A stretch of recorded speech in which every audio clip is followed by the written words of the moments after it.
We are scheduled to be joined now by two friends, Karen Hatcher of Gaylor Hospital and Ingi Loorand, Esquire of Reid and Reige, talking about the subject of having to get your ducks in order. If you have anything to do with any type of property or any type of affair whatsoever, it's important to get your thoughts down now when you are able. Karen and Ingi will be participants in a seminar on October 10th at 2 p.m. at the Chauncey Conference Center at Gaylord Hospital, Gaylord Farm Road in Wallingford, Connecticut, where three people, including Karen and Ingi, will speak about what you need: wills, powers of attorney, lists of passwords, to name a few, and ways to organize your documents so others can access them at a time when you're not going to be here, and believe me, it's going to happen to all of us. Karen, Ingi, how are you today? We're well, Tony. Thanks very much for having us. Yeah, thank you for having us, Tony.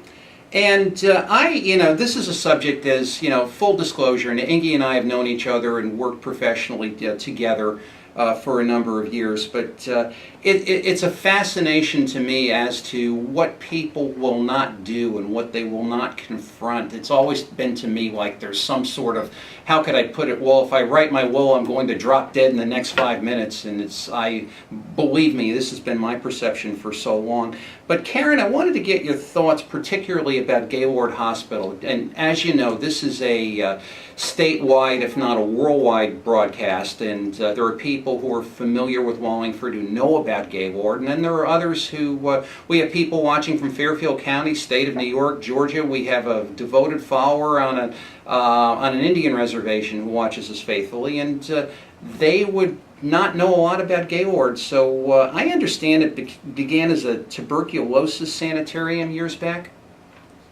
It did. It started in 1902 to care for victims of tuberculosis. As you know, at the time, there was an epidemic, if not a pandemic, and one of the preferred treatments was open air. Get out and get some fresh air. And the New Haven Anti-Tuberculosis Association acquired 500 acres from the Gaylord family, which is still around, meaning the family is, and opened its doors and stayed treating tuberculosis on a regular basis through the 1940s. We treated some fairly well-known people, including Eugene O'Neill, who wrote a play called The Straw based on his experience at Gaylord.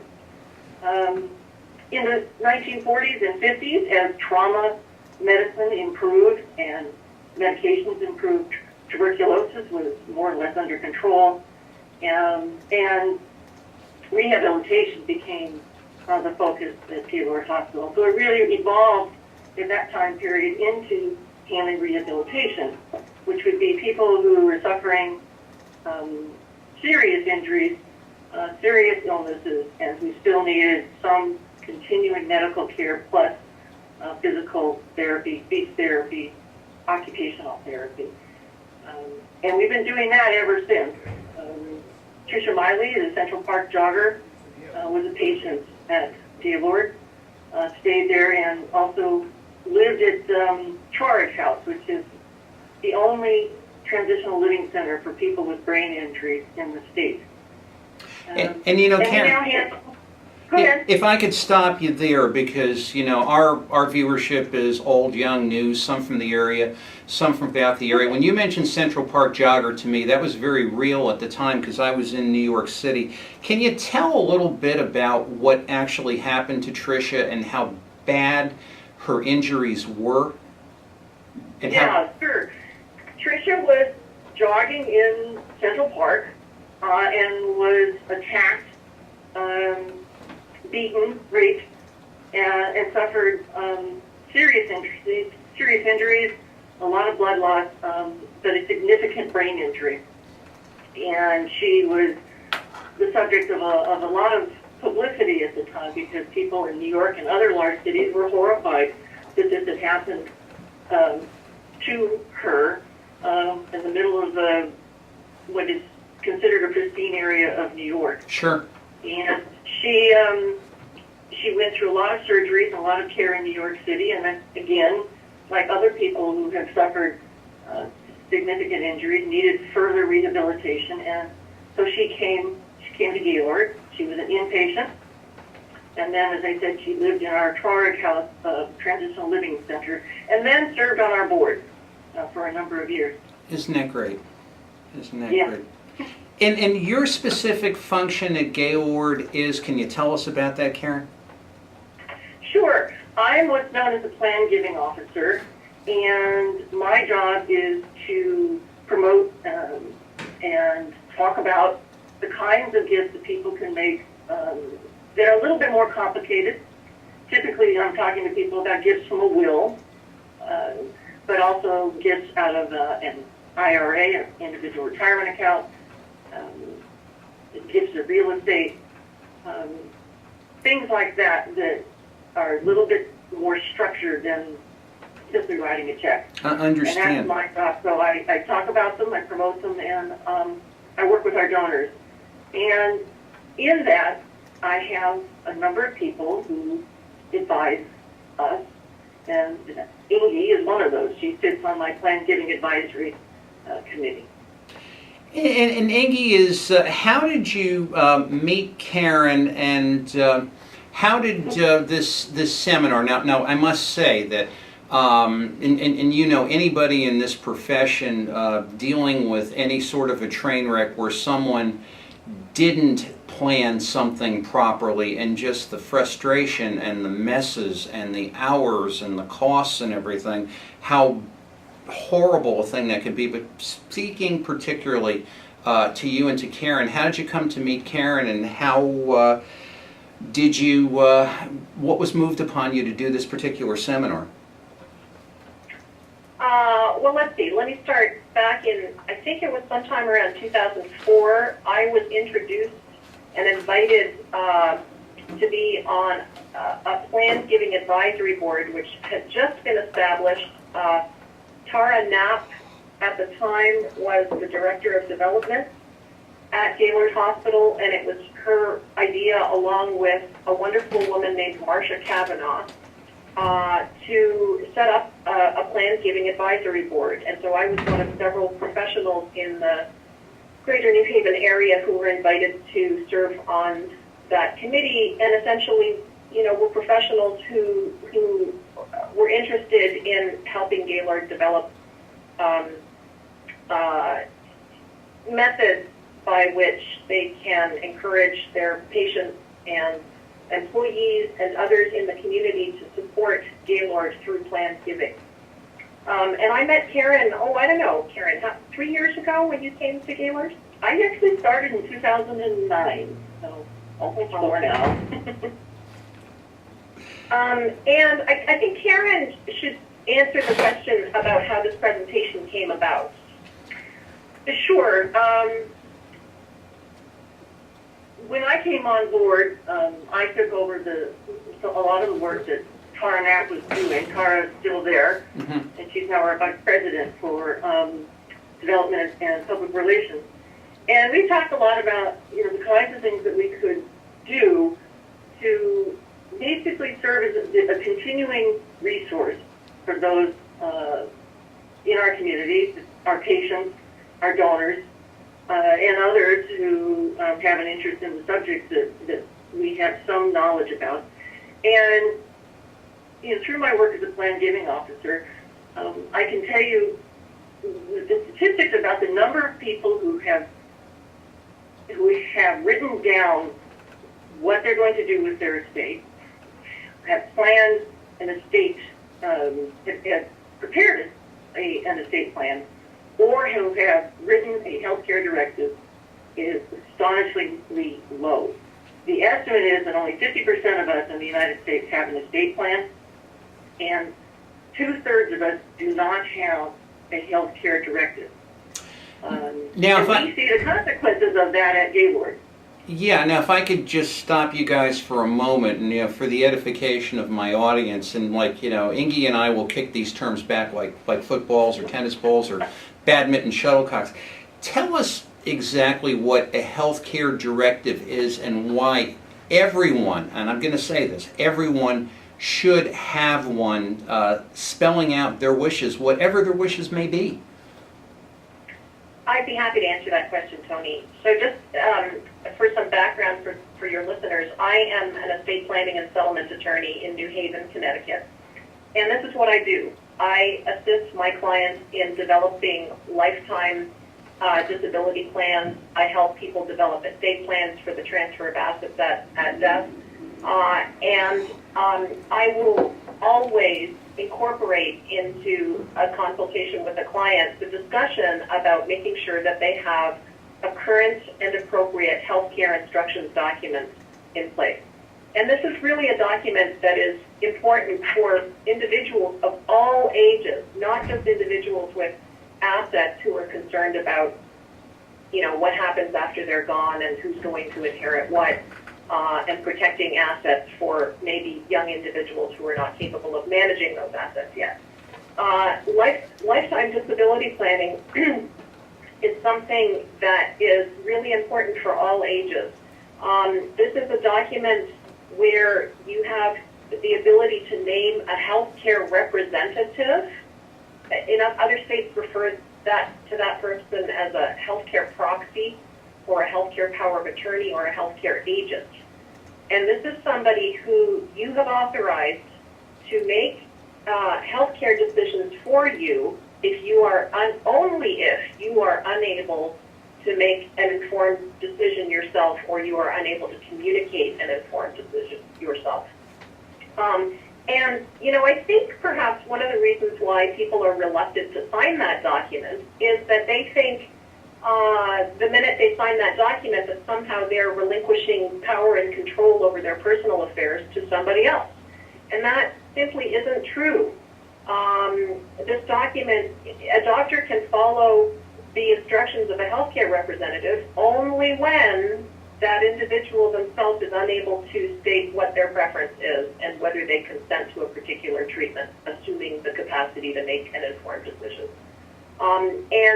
I think what is so extraordinary about this program on Thursday at Gaylor Hospital is that what will be illustrated is my point that this is really something for everybody over the age of 18 and older, that everybody needs to give some thought to having these documents in place, a healthcare instructions document, and a durable power of attorney for financial decision making, because none of us knows when a sudden, unexpected, serious accident could occur, and so that's where is it Kathy? No, it's not Kathy Crane. It's Jill Jensen, who's one of the speakers on Thursday, is going to discuss what they see frequently at Gaylord Hospital when there's a traumatic injury and a patient comes into Gaylord and they're not prepared. If I could just jump in here, one thing that I didn't offer about Gaylord is that we're licensed as a long-term acute care hospital, which is not anything that anybody really has to remember, except that the average stay of our patients is 25 days. So that means something serious has happened. So we do have the experience of seeing the consequences of planning versus not planning, and we want to offer the opportunity for people to learn a little bit about the benefits of planning.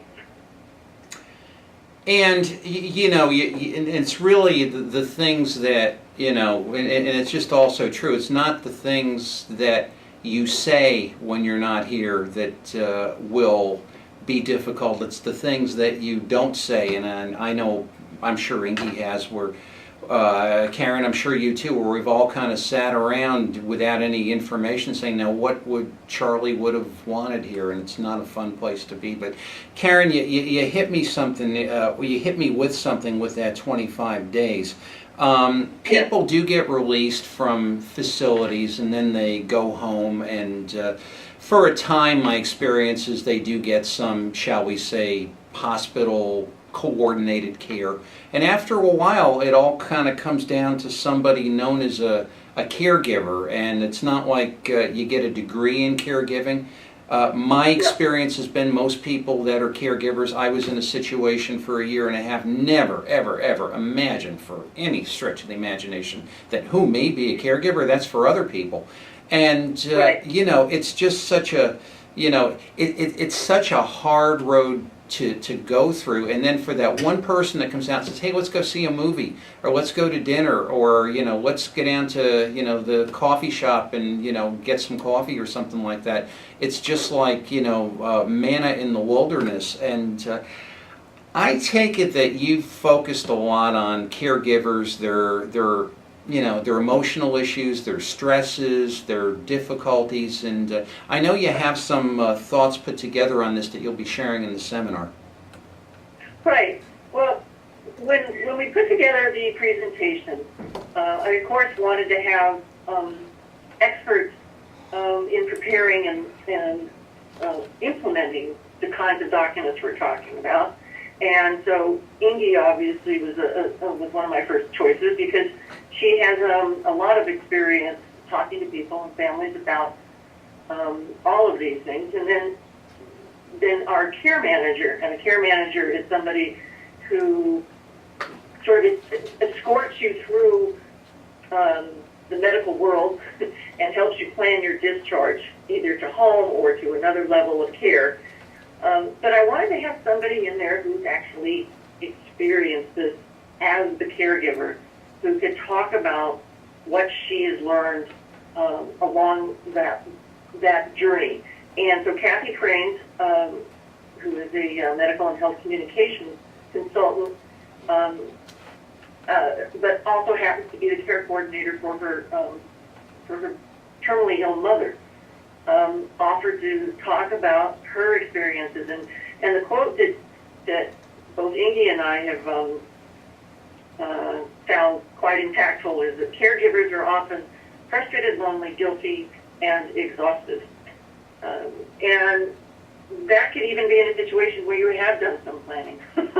Because Kathy's mother had done quite a bit.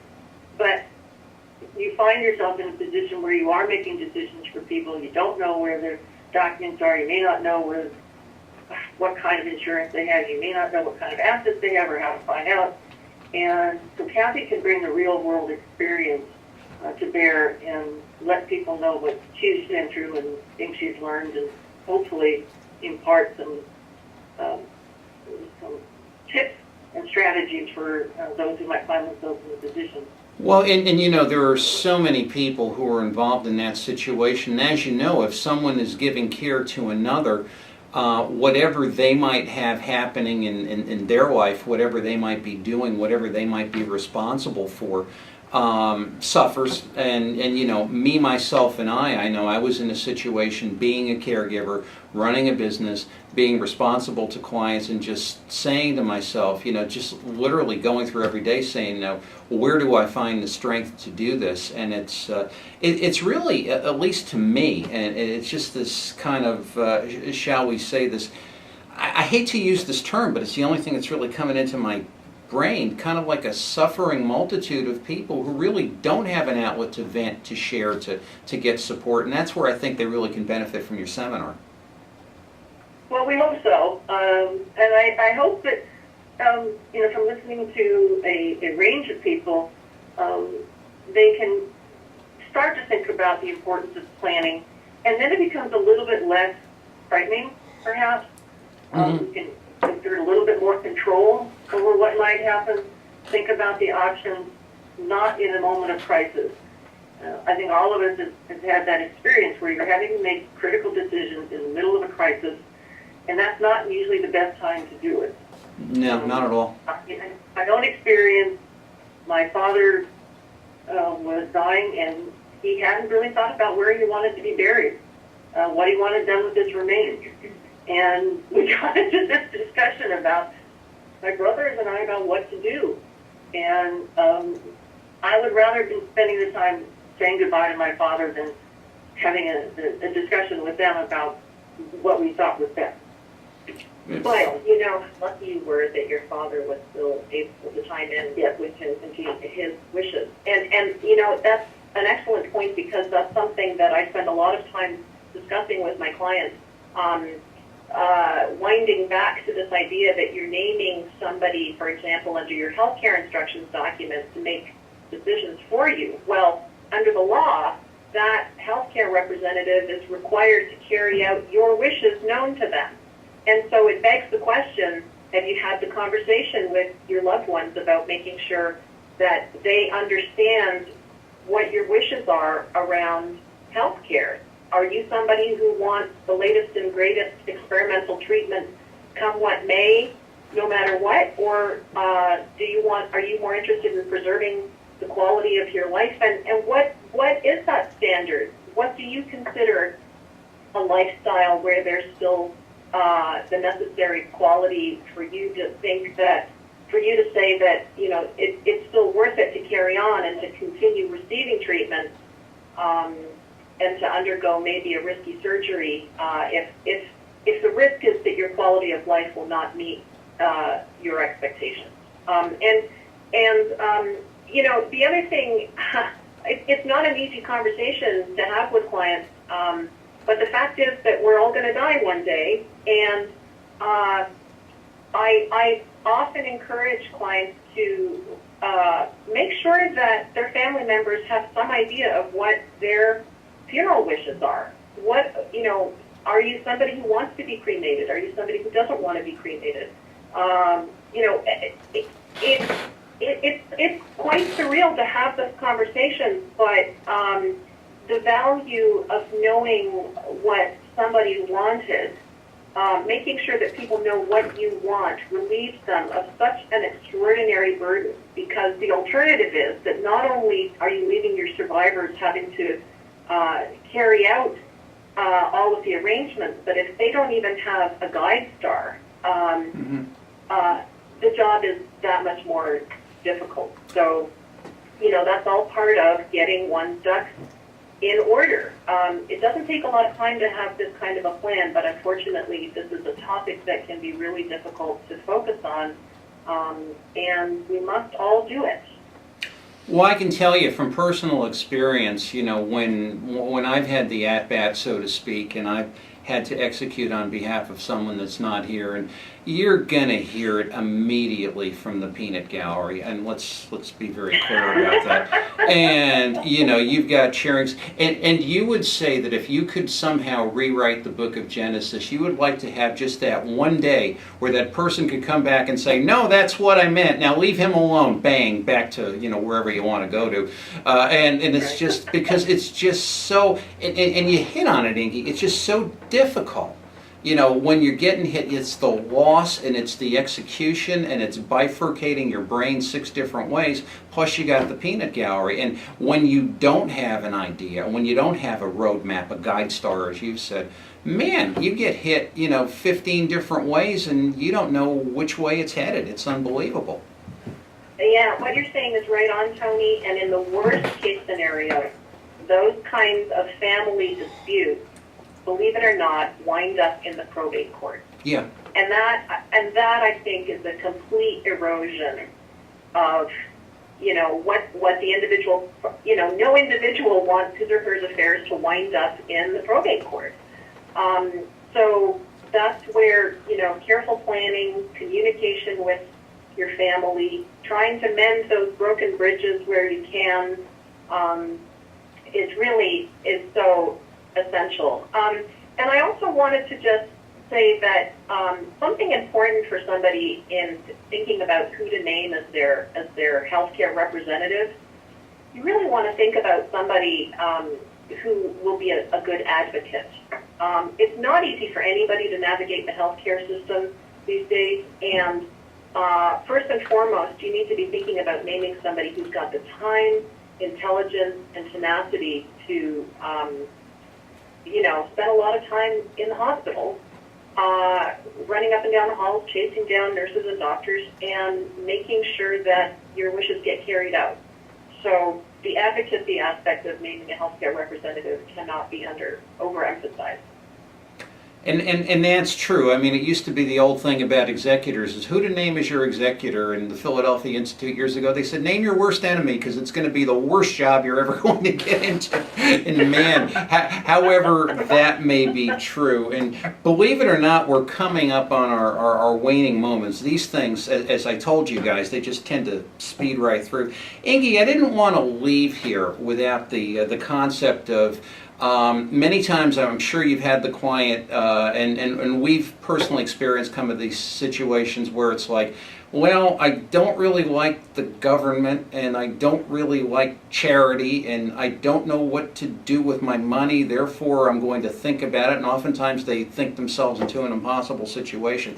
All of that said, can you explain briefly, in several moments, and certainly not allowing enough time, some of the charitable advantages to donors, shall we say, giving out of their estate or out of their last will and testament? Well, for people with, well, let's see. I mean, first of all, giving to a charity has, of course, its benefits of the good work that your money can do at an organization. More so. In particular, I think people should think of people who have retirement assets. People don't realize that when they designate a charity as the direct beneficiary of a retirement account, I'm talking about a traditional IRA or a Roth IRA, when those assets are payable by beneficiary designation directly to a charity, such as Gaylor Hospital, that is an incredibly tax-efficient transfer, because an IRA account is a pre-tax asset, meaning when those dollars come out of an IRA, they're typically taxed to the individual who receives the distribution from the account. But when a charity receives an asset like that, there's no income tax payable by the charity.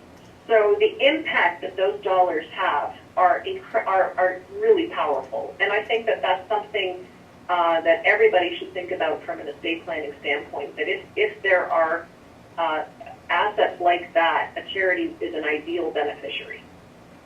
Yeah, because, it's many times, as you know, in this business, people think IRAs are pure money, and I tell them they're not. They're income.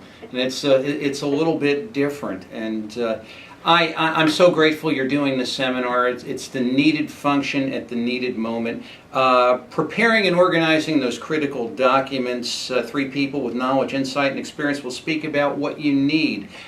Be there, folks, as the Fonz would say. Thursday, October 10th at 2 p.m. at the Chauncey Conference Center at the Gaylord Hospital, Gaylord Farm Road in Wallingford, Connecticut. Ingi, Karen, it's been a pleasure, and knock 'em dead. No, no pun intended. Thank you, Tony. Take care. Thanks for being with us. Bye-bye. Bye-bye. And with that, we will be joined in a moment by Mary Shields. And stay with us. It's only going to get better from here, and it's been terrific so far. Tony D'Angelo here on Connecticut Morning. In the on-deck circle, advancing to the plate, Mary Shields. Right back after this.